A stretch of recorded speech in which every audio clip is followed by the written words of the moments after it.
আজ আমরা যারা এখানে উপস্থিত, আমরা সবাই একরকম নয়। আমাদের আদর্শ আলাদা, অভিজ্ঞতা আলাদা, দৃষ্টিভঙ্গিও আলাদা, কিন্তু তারপরেও আমরা একসাথে বসেছি, আলোচনা করছি, কারণ আমরা সবাই দেশের জন্য, দেশের মানুষের জন্য ভাবছি। আর এই ভিন্নতা নিয়ে একসাথে কথা বলছি, একের পর এক শুনছি, এটাই গণতন্ত্রের আসল সৌন্দর্য। আমার আগে যারা সম্মানিত প্যানেলিস্টরা কথা বলেছেন, তাদের সবাইকে আন্তরিক ধন্যবাদ জানাই।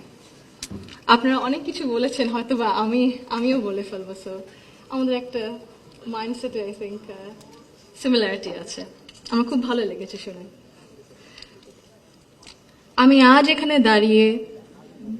দাঁড়িয়েছি ভিন্ন এক অনুভূতি ও আবেগ নিয়ে।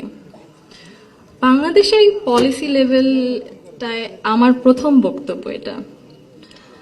আমি এমন কেউ নয় যার কাছে সব প্রশ্নের উত্তর আছে বা সব সমস্যার সমাধান জানা আছে। তবু আমি বিশ্বাস করি, নিজের ছোট্ট জায়গা থেকেও সমাজের জন্য, দেশের জন্য কিছু করার আন্তরিকতা আমাদের সবার মধ্যে থাকা উচিত। আজ আমি এসেছি শুধু শুনতে, শিখতে এবং একসাথে কাজ করার মনোভাব নিয়ে এগিয়ে যেতে।